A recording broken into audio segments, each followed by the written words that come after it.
Conversa de classe com Maíra Angelino. Mentes únicas em conversas plurais.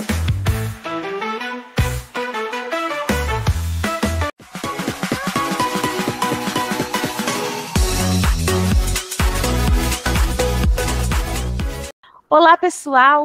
Boas-vindas a mais um Conversa de Classe.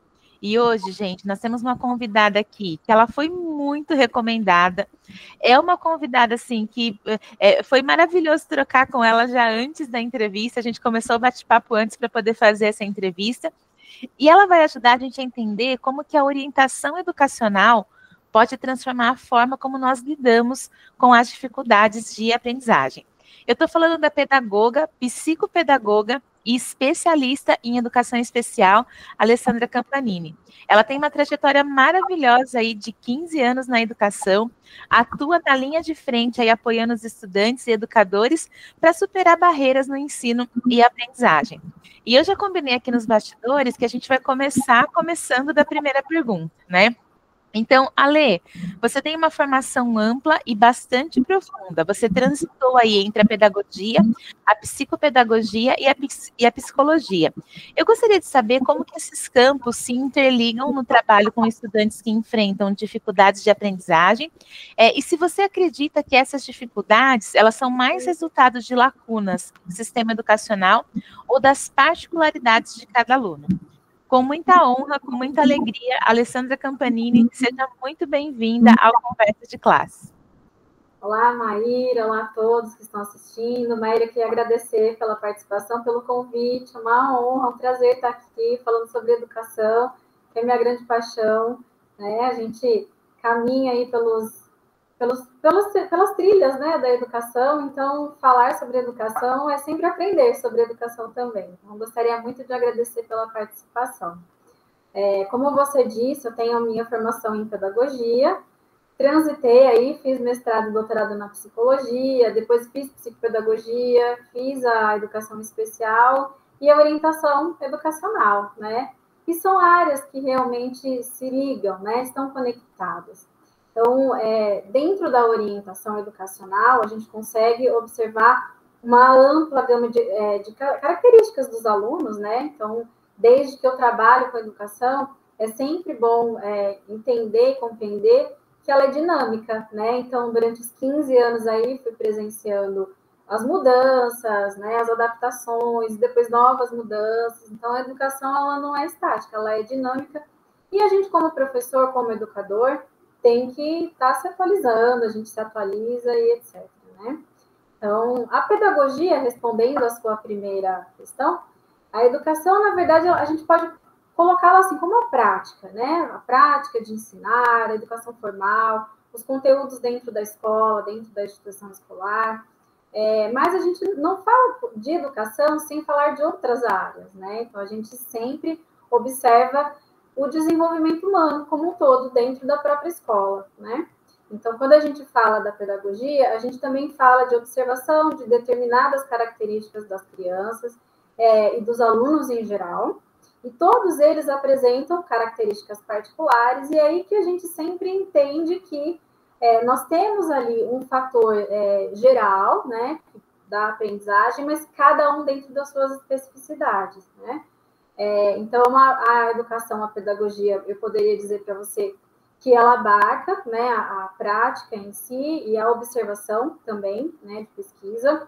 A psicologia, ela auxilia muito, não somente isso, tá? Então, não vou esgotar o tema aqui, mas dá apenas uma das frentes que ela pode atuar, também observando o desenvolvimento humano, né? Se aquela criança, se aquele estudante tem ali o desenvolvimento conforme o esperado, como a gente, né, coloca, como a gente imagina, como a gente observa, ou se pelo caminho ela vai apresentar alguma mudança de comportamento, alguma mudança no desenvolvimento, né? E a psicopedagogia, eu diria que ela é a área que atua especificamente naquela dificuldade, quando a criança demonstra alguma dificuldade de aprendizagem. Então, normalmente a criança, o aluno vai para a clínica, ele passa por uma série de avaliações, né? A gente fala sobre anamnese, sobre avaliação, a gente consegue observar quais pontos a criança tem as potencialidades, as dificuldades, né? E aí, então, a gente encaminha para essa orientação, para a intervenção, né, psicopedagógica, dentro da escola, para a observação geral do educador, que é ele que está ali de frente, olhando e observando as crianças. Quando, né, possível, quando necessário, a interdisciplinaridade, porque é como a gente acredita a educação, né, dessas diversas áreas aí. Quais áreas podem ajudar? Então, não somente a psicopedagogia, ou a psicologia, ou a educação especial, tampouco só a educação, mas os profissionais da área da saúde também. Então, realmente é uma área, eu entendi que seria necessário, né, para a minha própria prática, tomar com propriedade, conhecer um pouco mais dessas áreas, Maíra. Então, acredito sim que a gente tem aí uma conversa entre essas áreas para poder entender melhor os processos de ensino e de aprendizagem. E além, enquanto eu te ouvia, né, eu fiquei pensando numa coisa aqui que você falou que eu acho que é muito poderosa. Eu ouvi outro dia de uma pessoa que acompanha o programa que está sendo muito legal entender o bastidor de como funciona esse atendimento mais específico, um a um mesmo, né, mais subjetivo.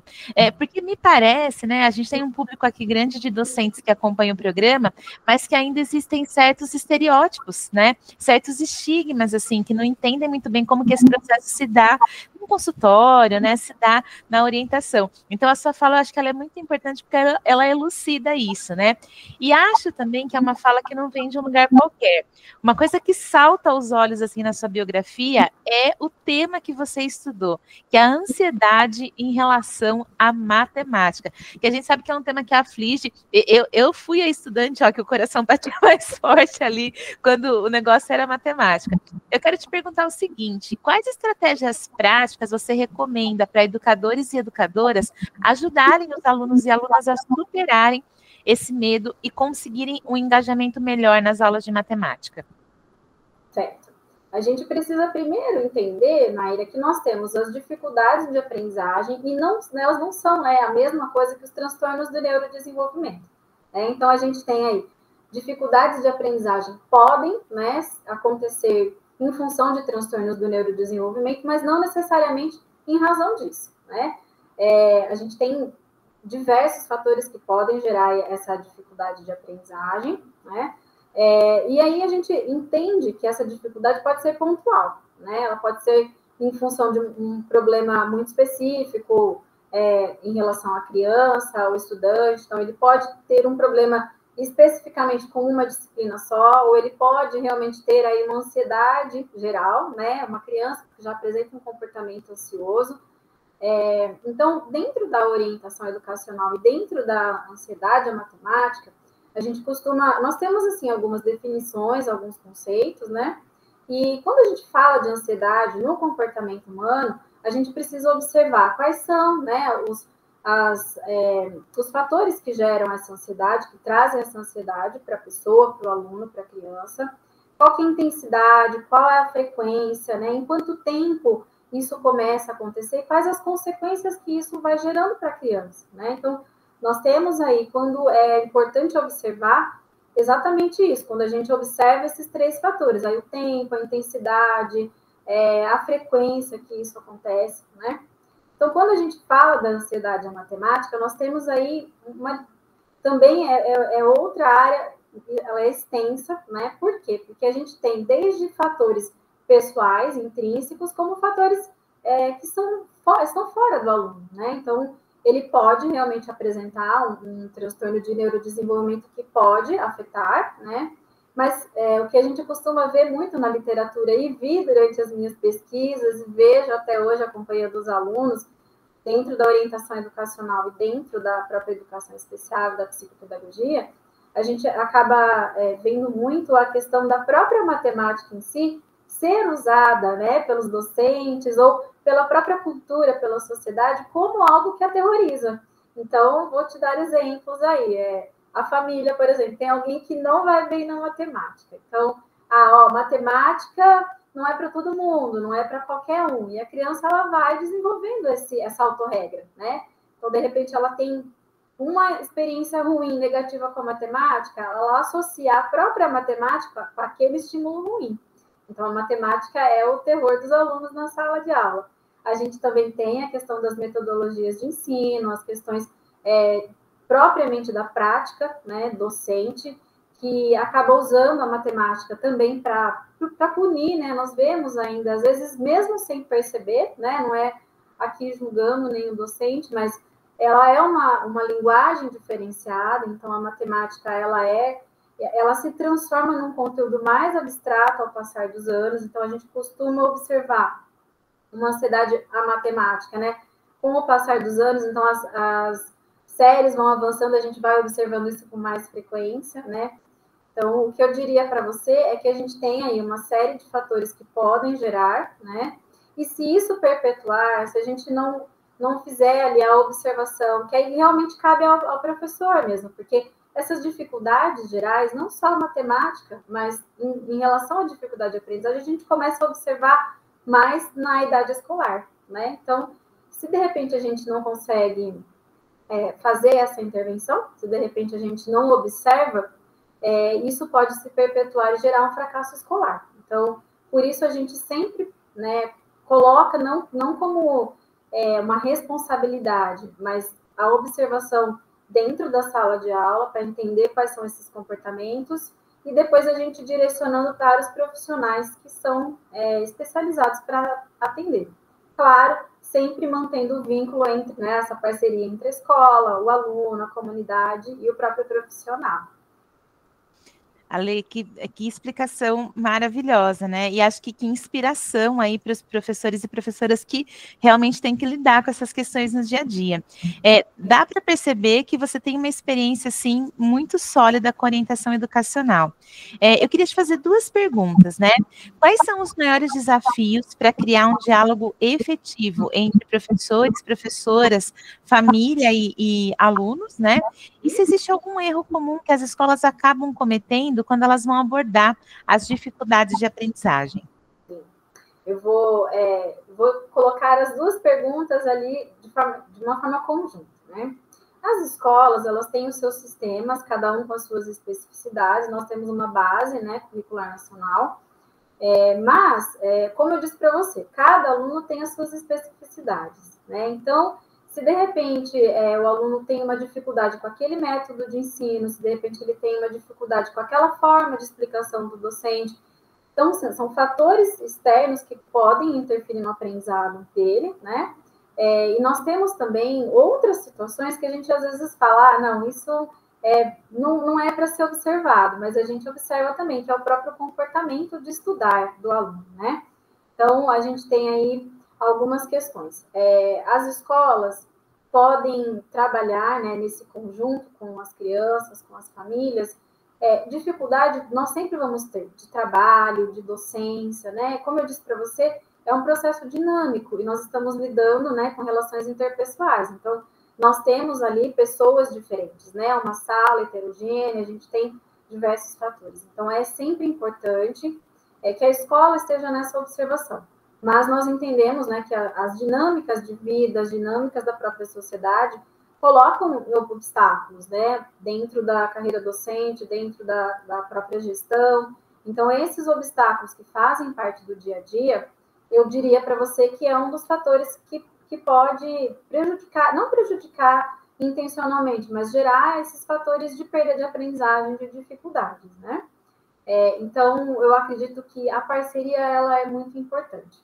Diria para você que, para a gente começar com a questão da orientação educacional, a gente não tem um outro passo que não o primeiro, que é o vínculo, né? A gente construir o vínculo com o aluno. Se o aluno não entende que você está ali para ajudá-lo e não para julgá-lo, ele nem procura essa profissão, né? Esse profissional, desculpa.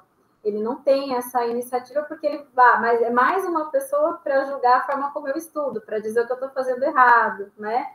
Então, eu costumo dizer, e nos meus trabalhos de orientação educacional, eu costumo sempre entender o aluno, fazer uma conversa com ele, né? Quando dou suporte para as escolas, eu repasso, né, essas estratégias para a escola, entender como que é a dinâmica, o próprio currículo da escola, a própria estrutura física, a estrutura ali geral da própria instituição, como é que é a participação dos pais na vida discente, né? Ali, como é que aqueles responsáveis estão observando as crianças, né? Às vezes tem comportamentos sutis que, pela correria do dia a dia, os pais acabam não percebendo, né? E por ficarem muito tempo na escola, às vezes os profissionais da educação são as pessoas que percebem. Por isso que esse diálogo é sempre muito importante, né?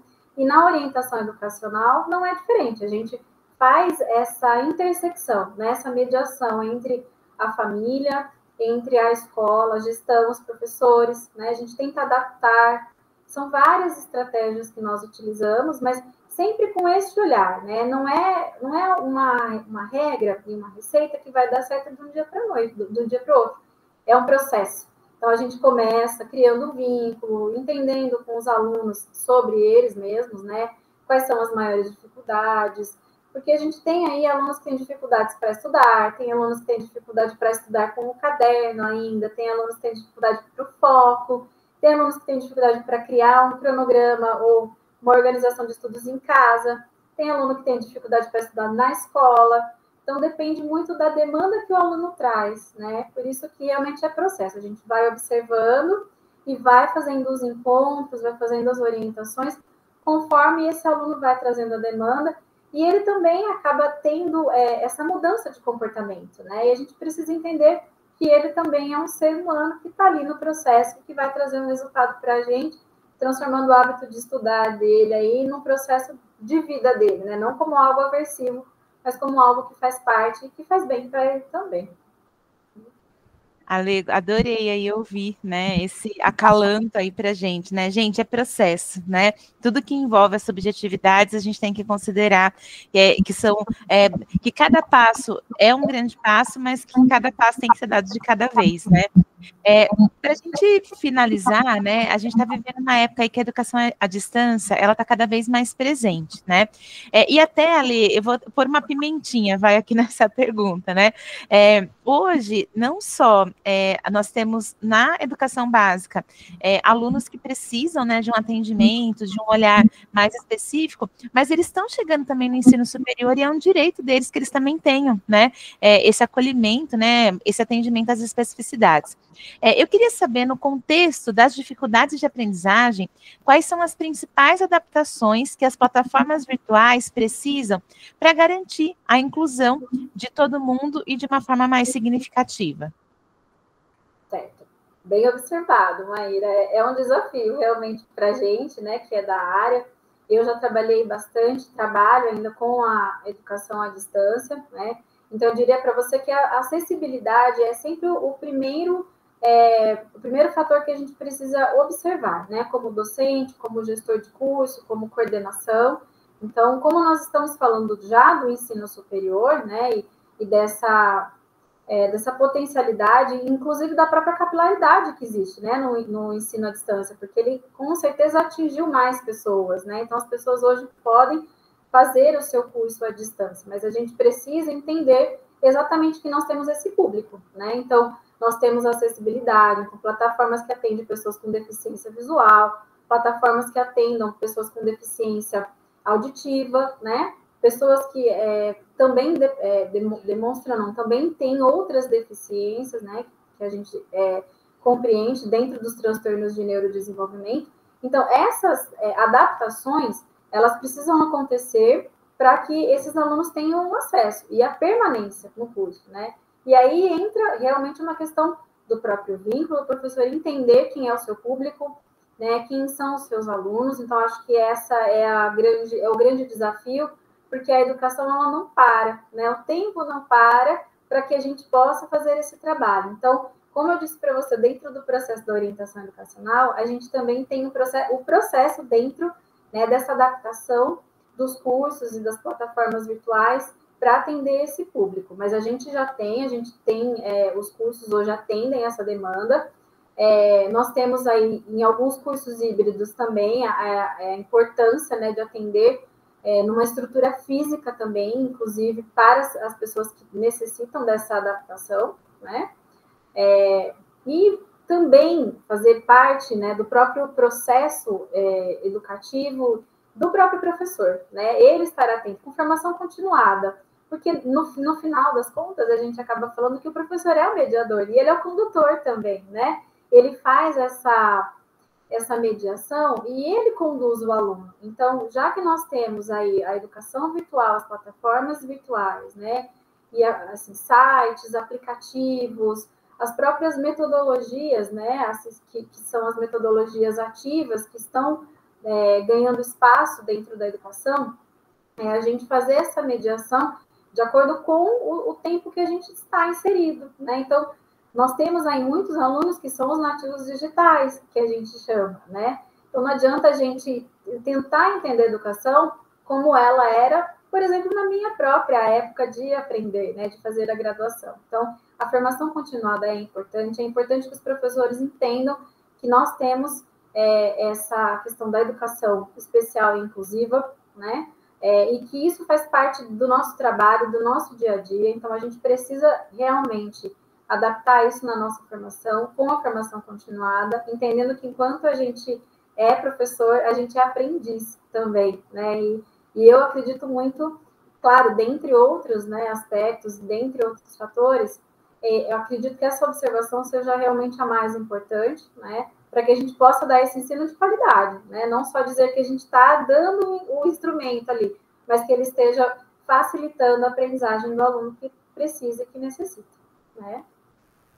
Perfeita, Lei. Que incrível, né? E que bom saber que tem pessoas como você que estão olhando para esses aspectos e ajudando, né? Compartilhando seu conhecimento. Eu quero te agradecer pela generosidade, pela disponibilidade. Gente, a Lei teve que fazer uma manobra de agenda para poder estar aqui com a gente, né? Porque muito querida, muito requisitada e com toda a razão, né? E quero saber se você quer deixar uma mensagem de finalização aqui para o pessoal. Maíra, foi um prazer participar do programa, participar desse bate-papo. A gente, né, observa que a educação ela é contínua, né? A gente vai falando e a gente vai entendendo que tem muitas coisas para aprender. Então, eu gostaria muito de agradecer pelo convite. Foi um prazer enorme estar aqui, com certeza, né, discutindo um pouquinho mais. E a mensagem que eu tenho para dizer é exatamente essa, né? O aprendizado e a aprendizagem, ela é infinita, né? A gente aprende até os nossos últimos dias aqui, os nossos últimos momentos. Então, como professor, eu deixo nessa mensagem que é um trabalho difícil, né? Não é um trabalho fácil. O professor muitas vezes está sobrecarregado, então ele precisa se adaptar, ele precisa fazer novos cursos, e isso é difícil porque ele também tem a vida dele, né? Mas para acreditar nesse suporte, né? Nos cursos de formação continuada.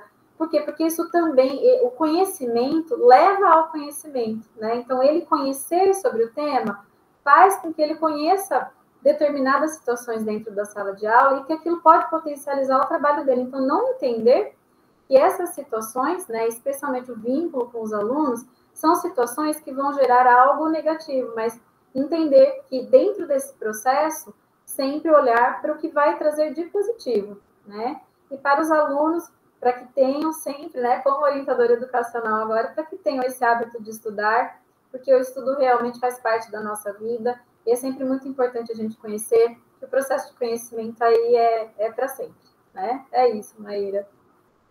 Que maravilhoso, Ale, muito obrigada. E, pessoal, com essa linda mensagem, a gente encerra e a gente se vê no próximo Conversa de Classe. Até mais.